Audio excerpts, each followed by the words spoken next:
Hey y'all, I'm Carolina Tony. Today our venture begins in Colonial Williamsburg. We are going to take a look around Colonial Williamsburg and see what life was like back before the United States even existed.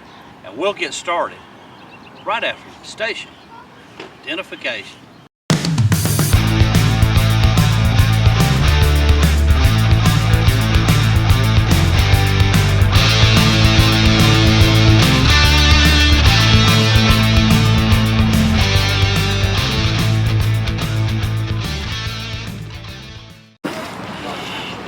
This is the Courthouse in Colonial Williamsburg.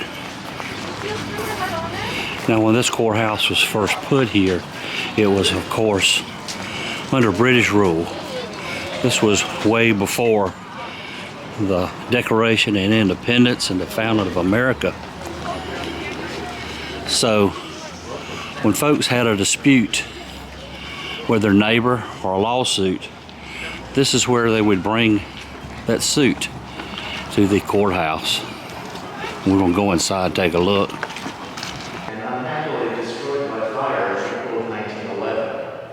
The last case, though, was heard here in 1932, so that's when Colonial Williamsburg got permission to use the building. We used it as an archaeology museum for a while, and then a ticket office, all construct the interior fittings that you see by hand. So this is what I like to call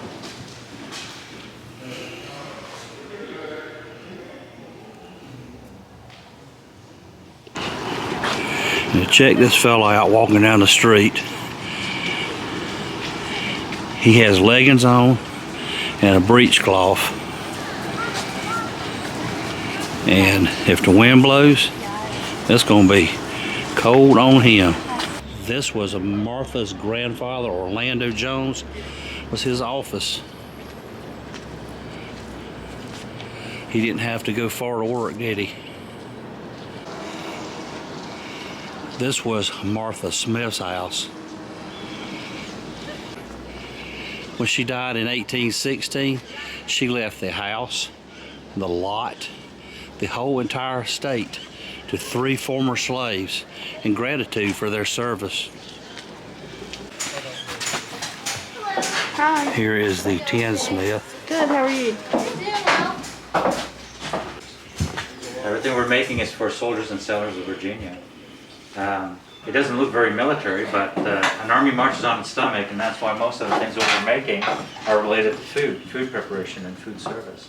In fact, the objects on the table here are all based on records that survive for this show. We're lucky that we have the original site. This has been rebuilt on the footprint of the original, and that we know what they're making, how much of it they're making, and also who are the end users. We know that we're making those for our own Virginia Army and Navy and their officers.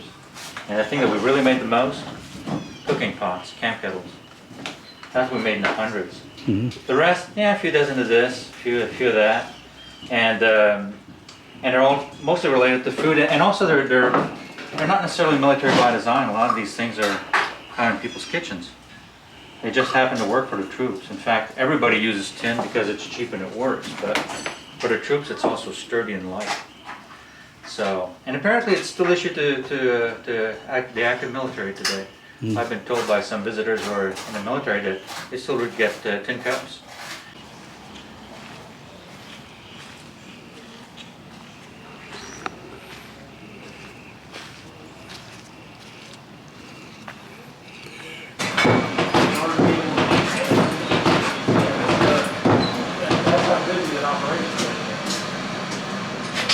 There's only 3 of us here today. So we look up all that work going on the body, fires, to me, might be able to feel a little bit of that from this fire, but they don't clean up the entire building. The way the chickens are designed, it takes a lot of heat out.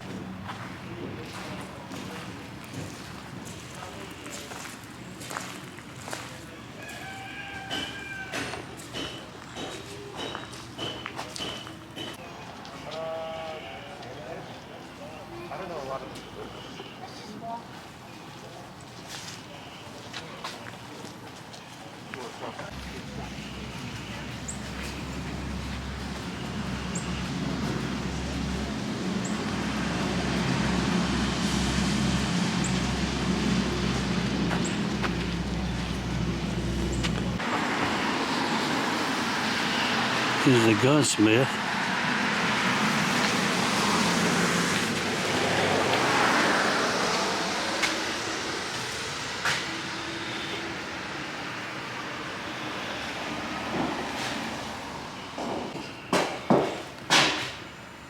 Y'all have any questions about anything in here, please feel free to ask. We still build all these guns in here are guns that we've made, and we still make them for customers. Okay. And we do it exactly the way it was done with the same tools, technology, and raw material. This is the colonial capital at the end of the Main Street in colonial Williamsburg. Here is the secretary's office. After a fire destroyed the first capitol in 1747, they decided that they would build a fireproof building to store the public papers here at the secretary's office.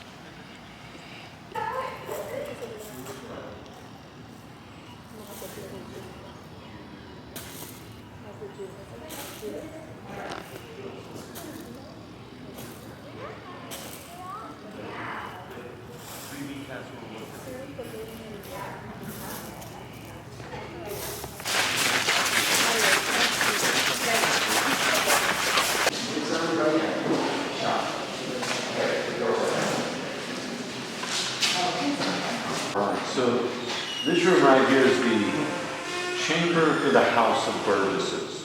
The House of Burgesses is the body of men that meet here. Now, Burgess is an ancient term. Its very first definition. Burger. Citizen. And a group of citizens live in a Burger. There you go, yeah. So it is the people's representation. And unlike the upper house, we elect our burgesses. We're going to elect 2 from every county, 1 from every city, and 1 from the college of William and Mary. At that point, you only got 2 options left. You could submit to the king, or you could declare independence. And they unanimously vote to declare independence. And then they very quickly realize, you can't just declare yourself independent, can you? It's not that easy. Yeah. You'd leave Virginia without a government. Nobody wanted that. So first thing you had to do was make a government, but nobody in the room had ever done that before.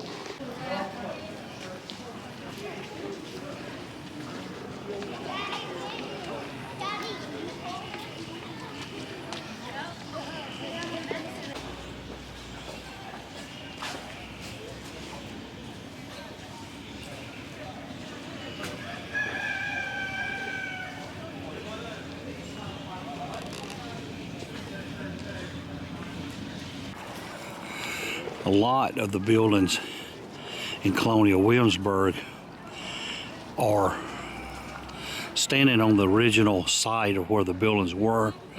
Some are original, some have been rebuilt exactly as originals. The Armory is one of those original buildings. It's just as it was in the 1700s.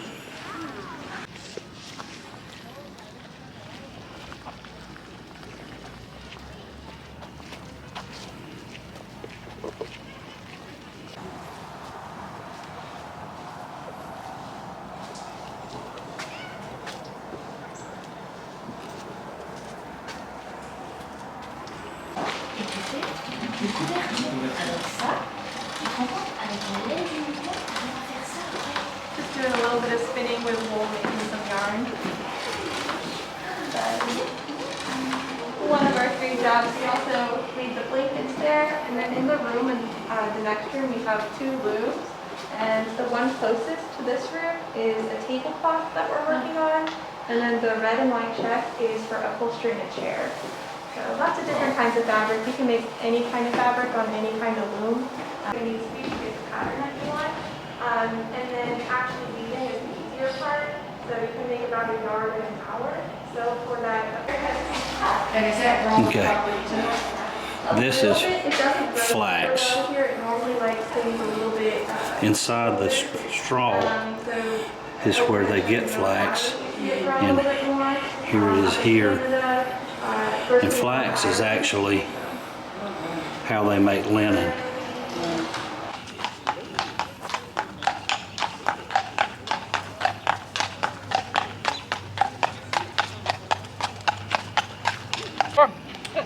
Well, first time for everything, eh?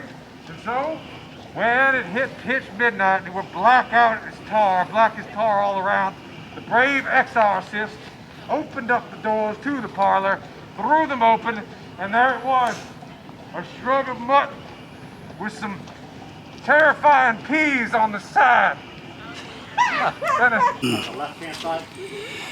This is the George Wythe House.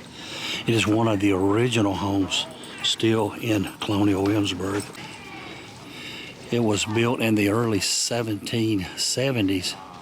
In 1781, it served as George Washington's headquarters while he was here in Williamsburg.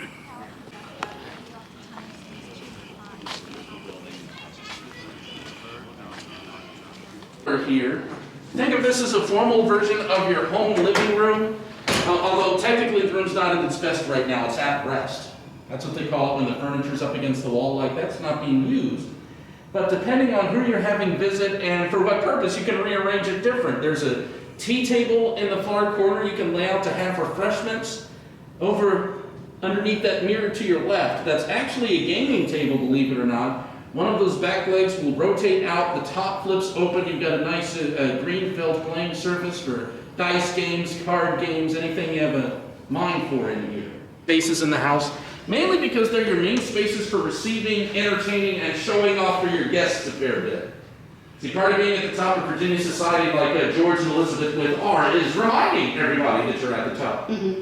But even the dining room can be a bit of a multi-purpose space. As you can see, the Wythes aren't necessarily eating now. Mr. Wythe is hosting a gathering of the Virginian Society for the Promotion of Useful Knowledge. Cloth, essentially it's painted canvas.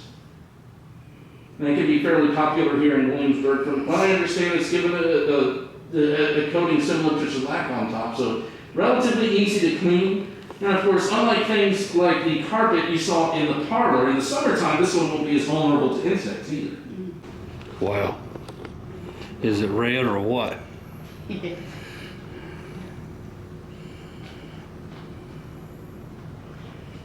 So the pink room you are in, this is the most formal side of the house right here. This room is a variety of things. Primarily, it's probably serving as Mrs. Wythe's office space. She runs the household from back here. And that's everything from overseeing the account book to overseeing the administrative staff, usually about 15 people, making sure they're doing what they're supposed to be doing, when they're supposed to be doing it, and to the level of quality that she expects. You'll notice the windows in that room overlook the work yard in the back. Law library. He's practicing the law in there, but he's also teaching the law in there. If you come to learn the law from George Wythe, you will go away knowing more. This is what the laws are. He says in order to be a really good lawyer, you have to, of course, know what the laws are, but you also have to know where the laws come from, so study history. You have to know what makes those laws good, or conversely, what makes those laws bad, so study philosophy. And then he says, if you're going to make laws and govern the world around you,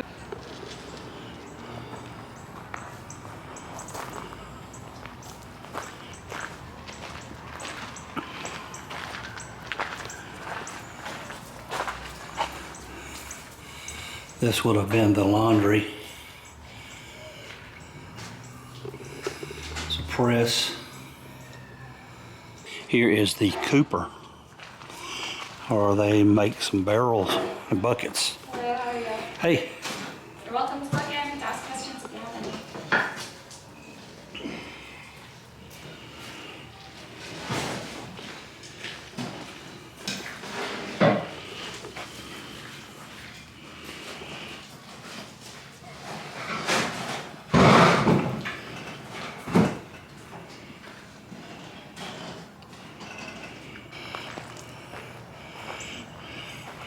this is a pigeon and dove house that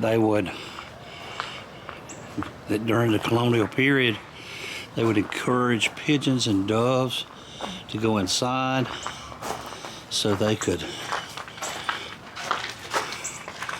rob their eggs.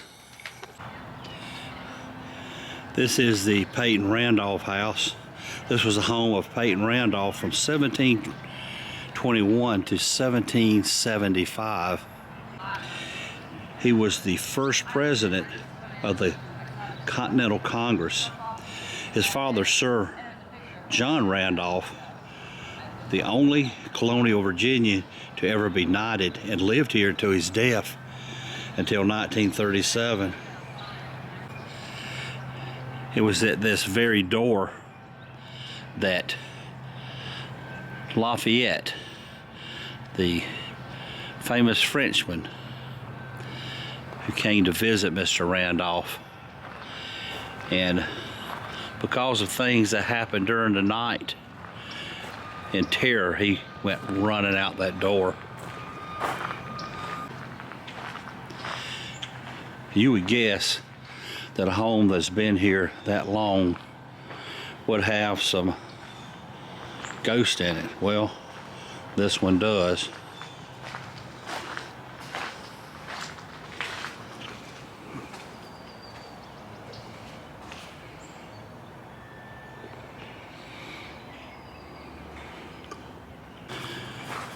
We are actually going to come back tonight and go on a ghost tour. But from excavation, they have found bones buried in the yard that seem to be from Native Americans. And I don't really need to tell you that it's not good to build a house on top of an ancient Indian burial ground, is it?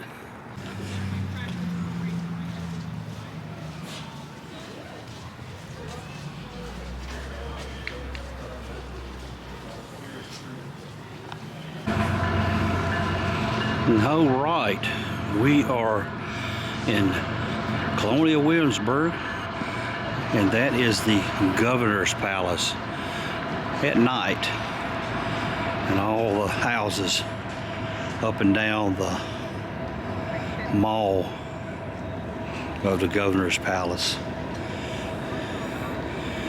And we are fixing to go into a ghost tour.